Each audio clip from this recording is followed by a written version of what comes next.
Hi, welcome back to another Crypto Dave video. It's Friday afternoon, which means another weekly crypto roundup video. And before we jump into the stories this week, let's take a quick glance at the markets and take a look at the market cap. 235 billion. Bitcoin dominance up again this week, up to 43.1% now.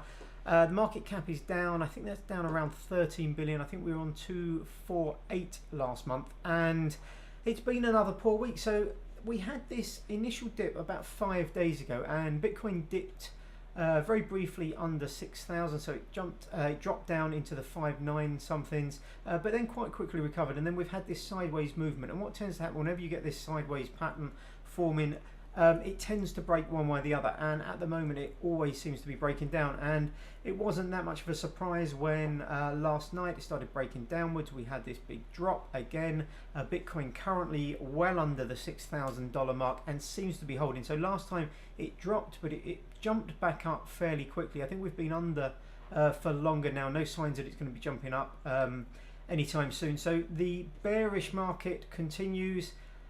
There's a lot of good news, ironically, within kind of crypto. A lot of new stuff coming out, a lot of positive statements from different organizations, a lot of positive kind of news coming out, but it does not seem to be affecting the prices of cryptos at all. Still in this bearish market, still trending downwards in a weekly and monthly trend, really. So yeah, it's been a really kind of poor week. I think Monero is the only coin in the top 20 here. Jumped out. I think it's the only coin in the green this week. Even stuff like kind of Binance, which has had some really good weeks during these kind of turbulent times, is down, you know, along with everything else this week. And that's probably undoubtedly down to just the fact that not many people are kind of buying, or there's less trading going on at the moment. But yeah, not a great week, another poor week for kind of crypto. Who knows when this will turn around? Who knows where the bottom will be? As I mentioned last week, if we do break that 6,000, I think it's quite a psychological kind of barrier. And we did, as I mentioned before, we touched it below there. We broke it very briefly, but then just bounced back almost off of it. We were only just fractionally underneath it, but now we're substantially under it now, and seems to be holding at that lower level. So who knows where the next element of support lies. You know, in terms of kind of long-term strain, who knows when things will start picking up again. But yeah, really bearish sentiment. Everything seems flat. Everybody seems to be waiting. Everybody I know, you know, people I think are kind of accepting the kind of losses now, and are just kind of sat there waiting for something to happen. I'm not doing anything. I'm just kind of holding. I'm trying to accumulate new coins during this time. I've switched off a bit of my mining actually this week. A mixture of the very hot weather we're having in the UK, and also just, you know, profitability. You know, with increase or decreased profitability, I've switched off a couple of my mining rigs in the short term. So yeah, not great news on the markets. But let's jump over to our first story.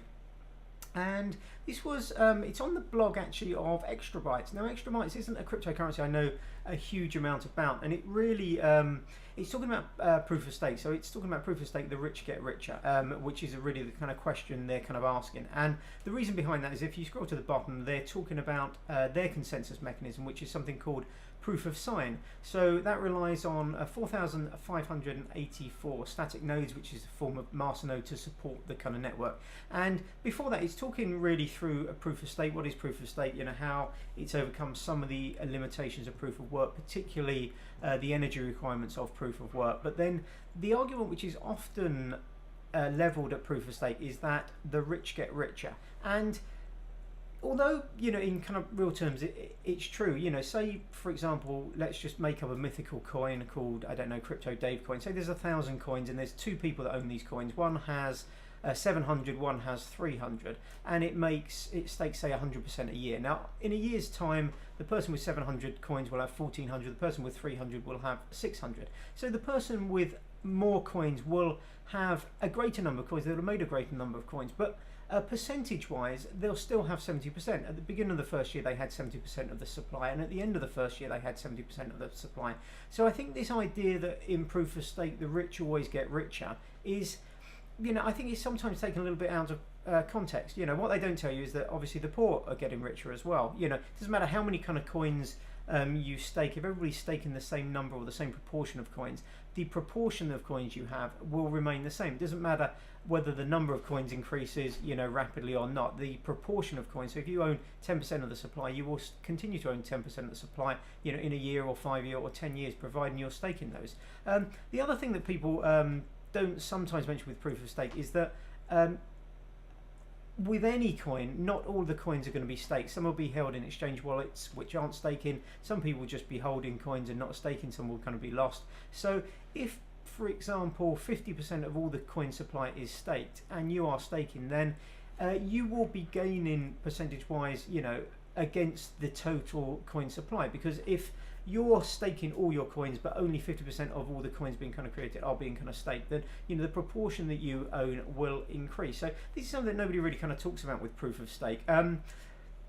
In some ways I'm a little bit kind of pro proof of stake. I do staking videos. I also run kind of masternodes. I quite like it as an idea, but I also have a proof of work. I do mining and other bits and pieces, and there are other options around now. There's delegated proof of stake, which is used by EOS, been in the news a lot recently, and you have stuff like DAGs, which is a directed acrylic graphs, a cyclic graph, even not acrylic, it's not made out of plastic. So there are different kind of options, but the main ones that you've also got stuff like proof of capacity. Burstcoin uses proof of capacity, a kind of like, do the hard work kind of once up front, and then it's almost like halfway between sort of staking and kind of mining after that.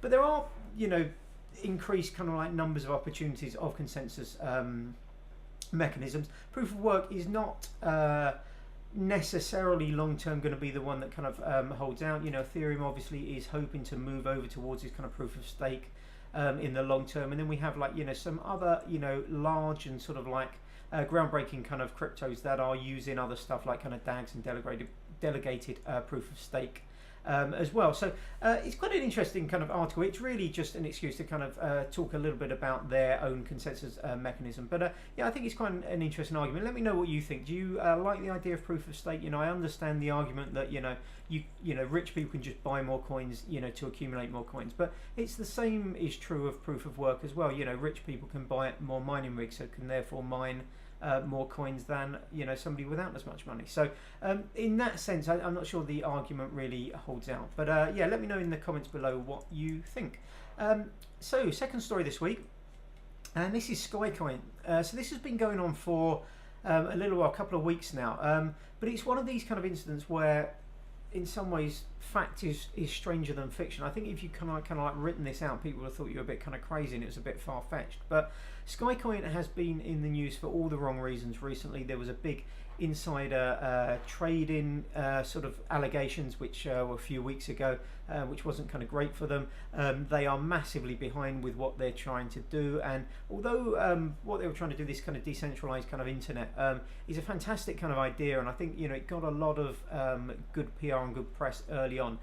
Whether they can actually deliver on any of these kind of promises is looking increasingly in doubt, I think. And you have members of the Skycoin community who won't hear a word said against it, and then you've got other people doing sort of more critical analysis and looking at some of the kind of issues that they're kind of facing and a lot of the kind of dodgy stuff behind the scenes. And the latest thing, so this was actually a couple of weeks ago now, but a lot of people at the time when the news first came out didn't know whether it was kind of true or not. A lot of people said it was kind of faked, and then some crime reports appeared on the internet, and then people said, did they really say what they, everybody said they were saying? But the story behind it really basically is that 9 members of the company's Asian marketing team broke into the home of the founder of Skycoin, and they basically held him and his girlfriend. They beat them up and seized a load of cryptocurrencies. So they seized, I think it was 19 Bitcoin and around 6,500 Skycoin. They kind of extorted kind of out of them.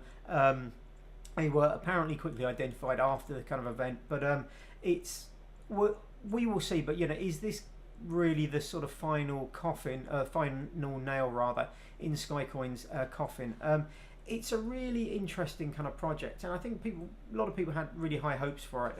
Some information here in this article. As always, I'll put the article links below. But there are people that have been waiting, for a long time now for their Sky miners. A lot of people who set stuff up by themselves, and they're still not able to utilize their kind of hardware. And it's it's really been hit with kind of price wise now. I know a lot of cryptocurrencies have as well, but it's down from well over $30 a coin to about $6 now in the last few months. So down possibly more than most.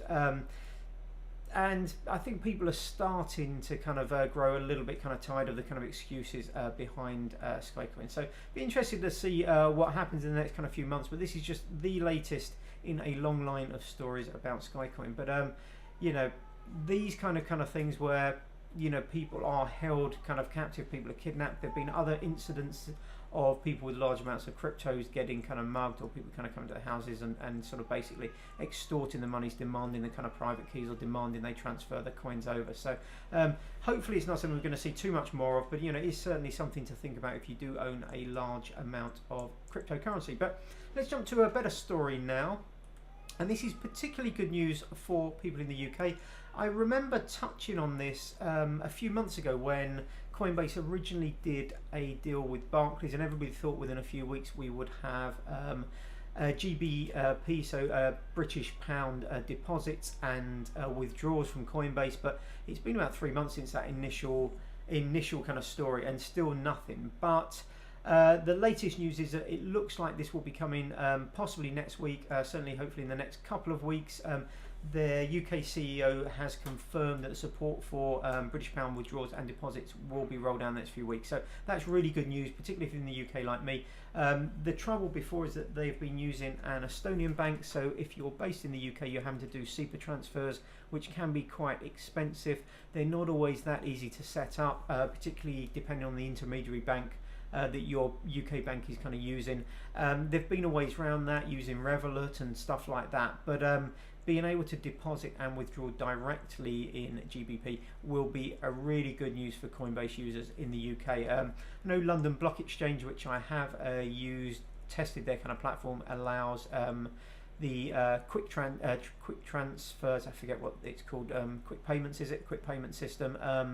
In the UK, and you can withdraw directly to your UK bank account as well. So that's really good news, and they've already been up and running for about a month or so doing that. But it will be great news when Coinbase, because there are a lot of people that got into crypto by buying on Coinbase, and being able to kind of withdraw directly to a UK bank account is a really good news. So anyway, let's jump over to the next story. And this story is about the Lightning Network. So Lightning Network is currently on beta on Bitcoin, and it's used, it's a side chain, so it's used to perform small transactions very cheaply. So trying to get around some of the scaling issues that Bitcoin has. But there was a report recently, and it shows basically that Lightning Network cannot handle large transactions. And when we're talking about large transactions, I'm not talking about thousands or tens of thousands of pounds or millions of pounds.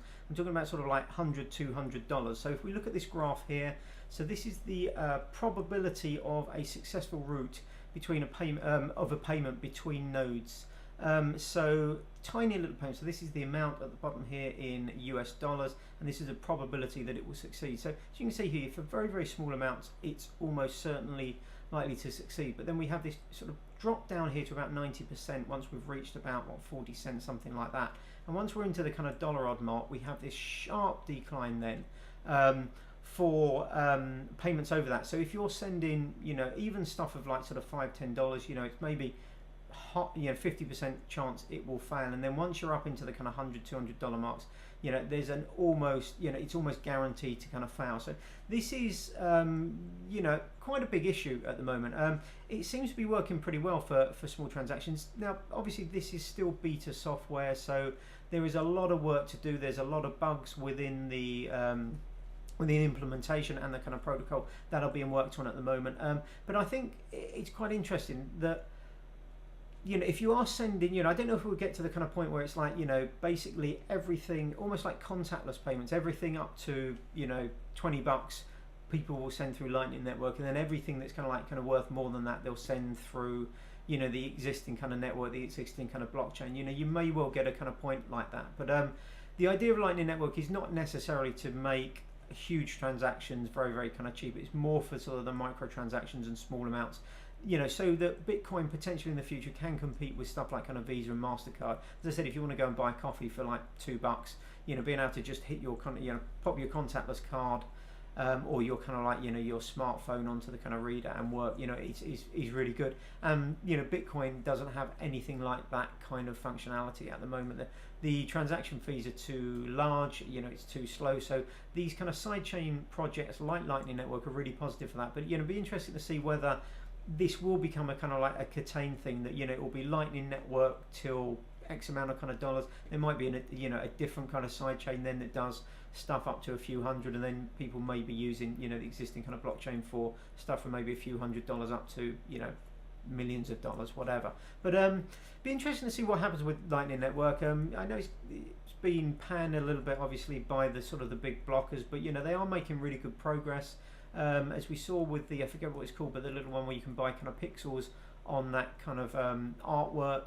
It's been working fantastically for things like that. So it has a lot of work to do. I'm sure there's a lot of time that will need to be spent ironing out bugs, working out exactly how they think it will be best working, the amounts that they think that the nodes will want to kind of process and move between them. There's also issues with, at the moment, all three parties have to be online. You can't kind of like make kind of payments to offline transactions, stuff like that. So there are issues with Lightning Network, but I'm interested to see really how they kind of like tweak these, and how they kind of like approach these kind of problems in the next kind of few months. I can see that if Lightning Network or these kind of sidechains start working well within the next few months, then that might be, well, I think it will be really positive obviously for Bitcoin. Without these kind of sidechains, maybe we'll get to the kind of point where people just start moving to different kind of cryptocurrencies. The other thing is, if sidechains start working really well for Bitcoin, you can make very, very low payment microtransactions. Why would somebody want to use Litecoin? Why would somebody want to use Digibyte or something like that, which is a lot faster and a lot cheaper, when you have these sidechains that allow you to kind of do this on the Bitcoin network? And I know the purists will talk about decentralization and stuff like that, but for the average man in the street who just wants to buy a coffee, they don't care if there's 500 nodes or 5,000 nodes. They don't care whether things are centralized. They're using Visa and MasterCard at the moment, as we all are. So I think sometimes crypto community can be a bit insular, talking about kind of decentralization, stuff like that. What will get kind of adoption is systems that work and procedures that kind of work. So be interesting to see how Lightning Network develops over the next few months.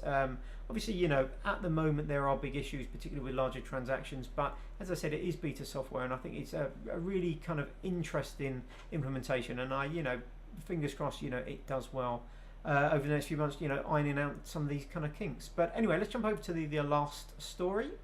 So the last story today is about the Brave browser, and the news that today they launched the latest version, which has some new functionality, and that's basically a new private tab with Tor included. Now, ironically, I'm actually doing this video using Chrome, but I do have Brave.